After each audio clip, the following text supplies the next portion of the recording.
পরশ, আমি কাউকে বলিনি আমার জন্য চিন্তা করতে।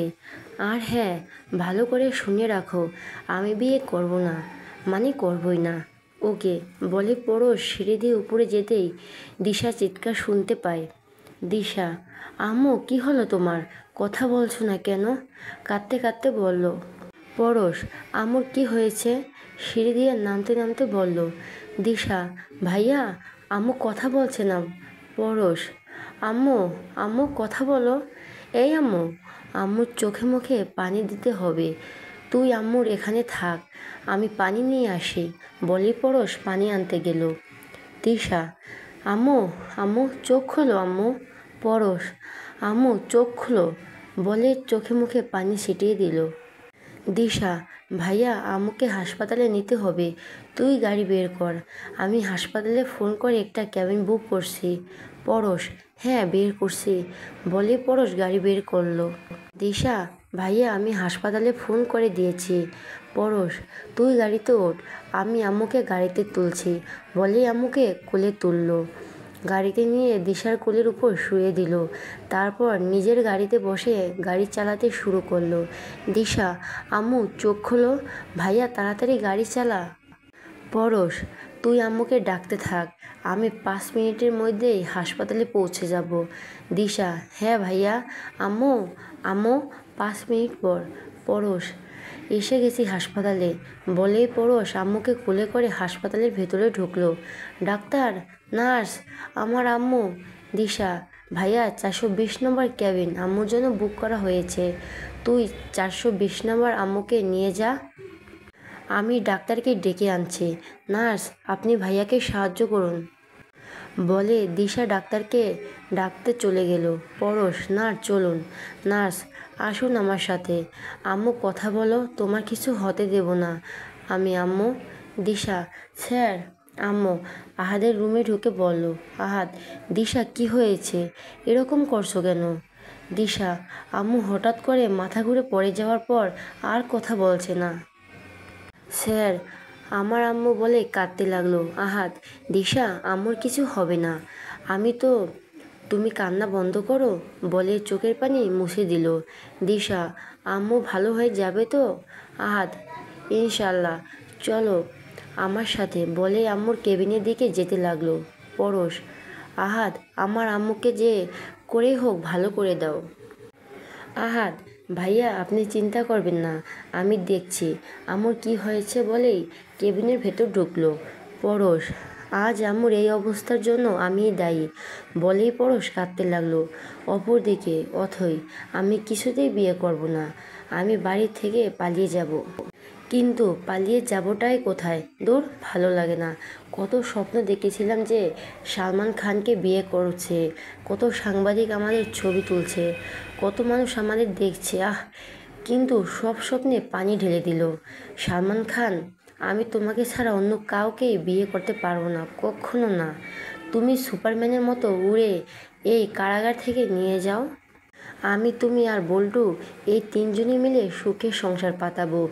এই চুড়ি আমাদের সমস্যা, চাই না এই চুড়ি, আমি শুধু তোমাকে চাই। বলে চুড়ি খুলে ফেললো। আবির, আপি তোর স্বপ্ন স্বপ্নই থাকবে, কোনোদিন পূরণ হবে না। অথই, তুই কখন আসলি আমার রুমে? আবির, অনেকক্ষণ এসেছি, তুই খেয়াল করিস নাই। ভালো কথা, আমি তোর ভাই, একটা উপদেশ দেই। তুই না আজে বাজে চিন্তা মাথা থেকে দূর করে আম্মুর কাছ থেকে কিছু কাজকর্ম শেখ, তাতে তোর উপকার হবে। অথই, আসলেন আমার উপকারী, তুই যা এখান থেকে যা। আবির, ফ্রিতে উপদেশ ভালো লাগলো না তো, শ্বশুরবাড়ি গেলে বুঝবি কত ধানে কত চাল। অথই, তুই আমার ভাই? আবির, হ্যাঁ মায়ের পেটের ভাই। অথই, তুই যা তো, আমার রুম থেকে যা বলছি। যদি না যাস তাহলে থাপ্পড় দিয়ে তোকে বাংলাদেশের বাইরে পাঠিয়ে দেব। আবির, যাচ্ছে যাচ্ছে বলেই আবির চলে গেল। অথই, আমাকে কিছু একটা করতে হবে, আর সেটা আজ রাতেই করতে হবে। তোমরা ঘুঘু দেখেছ, ভাত দেখাবো। আমাকে না জানিয়ে আমার বিয়ে ঠিক করা না, দেখে কাল কি হয়। এদিকে পরশ, দিশা অনেক সময় হলো, আহাত বের হচ্ছে না কেন? আম্মুর জটিল কিছু হয়নি তো? দিশা, এই তো স্যার, স্যার, আম্মু। পরশ, আহাদ, আম্মু ঠিক হয়ে যাবে তো? কোনো কথা বলছো না কেন? আম্মু ভালো হয়ে যাবে তো? আহাদ, দেখো ভাইয়া, আমি আম্মুকে দেখছি, দেখে যা মনে হলো উনি অনেক কষ্ট পাওয়ার জন্য এরকম হয়েছে। এ ধরনের রোগীর ক্ষেত্রে এদের কোনো টেনশন হার্ট করা যাবে না। এদেরকে সবসময় হাসিখুশি রাখতে হবে। আমি ইঞ্জেকশন দিয়েছি, কিছু সময় পর জ্ঞান ফিরে আসবে। পরশ, আমি আম্মুকে দেখতে পারি? আহাদ, পারো, তবে কোনো কথা বলা যাবে না। পরশ, ঠিক আছে। বলেই পরশ কেবিনের ভিতরে ঢুকলো। ও আম্মু পাশে। আম্মু, আমি তোমার কিছু হতে দেব না, আমি তোমাকে ছাড়া মরে যাব আম্মু। বলেই পরশ আম্মুর হাত ধরে কাঁদতে লাগলো। আম্মু। পরশ। পরশ, আম্মু, তোমার জ্ঞান ফিরেছে? আম্মু। পরশ, তুই এখানে কেন এসেছিস? তুই বাড়ি যা। তোর আম্মু মরে গেলে তোর কি আসে যায়? তোর আম্মু তো সবসময় তোর খারাপটাই চায়। উপর আল্লাহ আমাকে তুলে নিল না কেন? পরশ, না আম্মু, এসব কথা ভুলেই মুখে আনবে না। তুমি ছাড়া আমি খুব একা। তুমি যা চাইবে আমি তাই করব।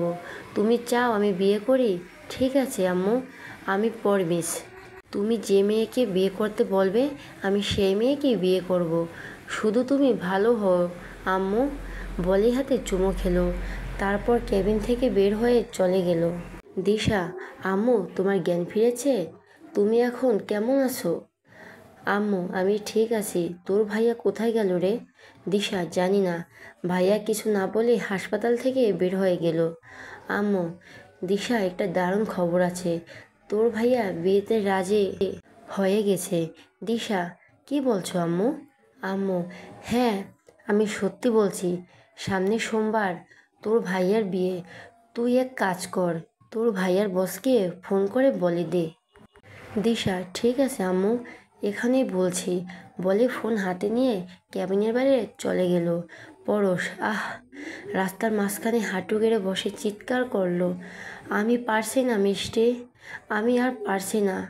আমি কি করে পারবো? আমি কি করে পারবো তোমার জায়গায় অন্য একটা মেয়েকে বসাতে? আমি যে তোমাকে নিজের থেকে অনেক ভালোবাসি। তোমার প্রতিটা ছোঁয়াও আজও আমাকে আঁকড়ে ধরে রাখে। আমাকে তুমি ভুল বোঝো না মিষ্টি। আমি কি করব তুমি বলে দাও। আমি আম্মুকে ছাড়া থাকতে পারবো, তোমাকে ভুলতে পারবো না। এ কোন প্রশ্নের মুখে ফেলছো তুমি খোদা, যা কোনো উত্তরে পারছি না। কেন হচ্ছে এরকম আমার সাথে, কেন? বলে রাস্তার মাঝখানে বসে কাঁদতে লাগলো। হঠাৎ করে কেউ একজন পরশের কাঁধের উপর হাত রাখতেই পরশ ঘুরে তাকাতেই বলল। হঠাৎ করে পেছন থেকে পরশের কাঁধে কেউ হাত রাখতেই পরশের পেছন ফিরে তাকালো। বলল, পরশ, বাবা তুমি? চোখের পানি মুছে, বাবা, হ্যাঁ আমি। পরশ, বাবা, তোমার তো 2 দিন পর লন্ডন থেকে ফেরার কথা ছিল। বাবা, ছিল, কাজ শেষ হওয়াতে আগেই ফিরে আসলাম। এসে দেখি বাড়িতে কেউ নেই। পাশের বাড়ি থেকে জানতে পারলাম তোমরা সবাই হাসপাতালে। তাই হাসপাতালে গিয়ে তোমার আম্মুর সাথে করে এখানে আসলাম। পরশ, বাবা, তুমি জানলে কি করে আমি এখানে? বাবা, আমি তোমার বাবা, আর বাবা হয়ে আমি আমার ছেলেকে জানবো না? আমার ছেলে যে ভেতরে ভেতরে একটু একটু করে শেষ হয়ে যাচ্ছে। পরশ, বাবা, বলে জড়িয়ে ধরলো। বাবা, আমি আর পারছি না। কেন হচ্ছে আমার সাথে এসব, কেন হচ্ছে? বাবা, আমি বলি কি বাবা, তোমার বিয়েটা না করলে করো না। পরশ, না বাবা, আমি আম্মুকে কথা দিয়েছি আমি বিয়ে করব, আর আম্মুর পছন্দ করা মেয়েকেই বিয়ে করব। বাবা, আমার সেই ছেলে, আজকে ছেলের মধ্যে আকাশ পাতাল তফাৎ। পরশ, বাবা, অনেক রাত হয়েছে, তুমি বরং বাড়ি চলে যাও। বাবা, তুমি কোথায় যাবে? পরশ, আমার বাড়ি ফিরতে মন চাইছে না।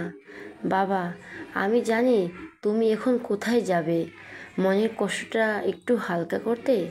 চলো না বাবা, আজ বাবা ছেলে মিলে মদ খাবো। পরশ, কিন্তু বাবা। বাবা, কেন? কিন্তু বাবা ছেলের কষ্টের নয়, আজ একটু ভাগ করে নেব।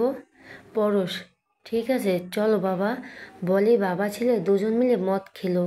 পরের দিন সকালে অথৈর আম্মু, অথৈ, অথৈ, সকাল হয়ে গেছে, ঘুম থেকে ওঠো বলছি। অথৈ রুমে এসে বলল, অথৈ, অথৈর আম্মু, অথৈ দুষ্টামি করো না, ওঠো বলছি। যদি না ওঠো তাহলে কিন্তু আমি বকা দেব। ওঠো বলছি অথৈ, অথৈ। কী ব্যাপার, প্রতিদিন একটু ডাকাডাকি করলে উঠে যায়, আজ উঠছে না কেন? জ্বর টর আসেনি তো? অথৈ, অথৈ, ওঠ মা। বলেই অথৈ বিছানা থেকে কম্বলটা সরাতেই অথৈর আম্মু অবাক, এ তো দেখছি কম্বলের নিচে কোলবালিশ, তাহলে অথৈ কোথায়? না, সারা ঘর তো অথৈ মেয়েটা নেই, কোথায় গেল? ওগো শুনছো? অথৈ রুমে নেই, চিৎকার করে বলল। আব্বু, এত চিৎকার করছো কেন? আম্মু, চিৎকার করবো না, তোমার বান্দর মেয়ে রুমে নেই। আম্মু, নেই মানে দেখো হয়তো ছাদে আছে।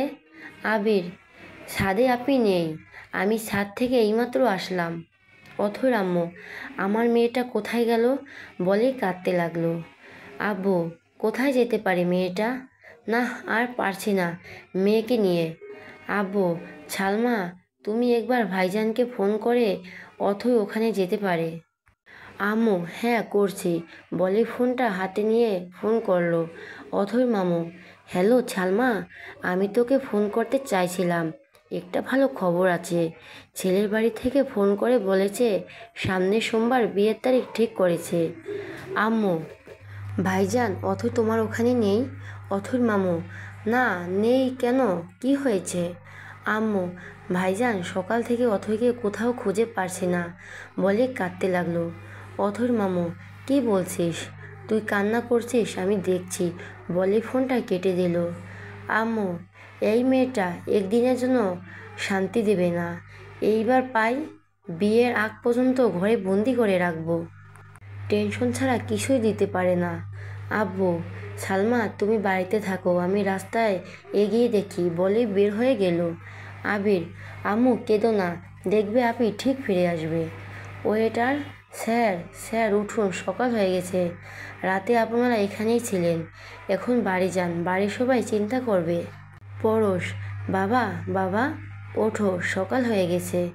বাবা, বাবা, সকাল হয়ে গেছে, ঘুম ঘুম চোখে বলল পরশ। হ্যাঁ বাবা চলো।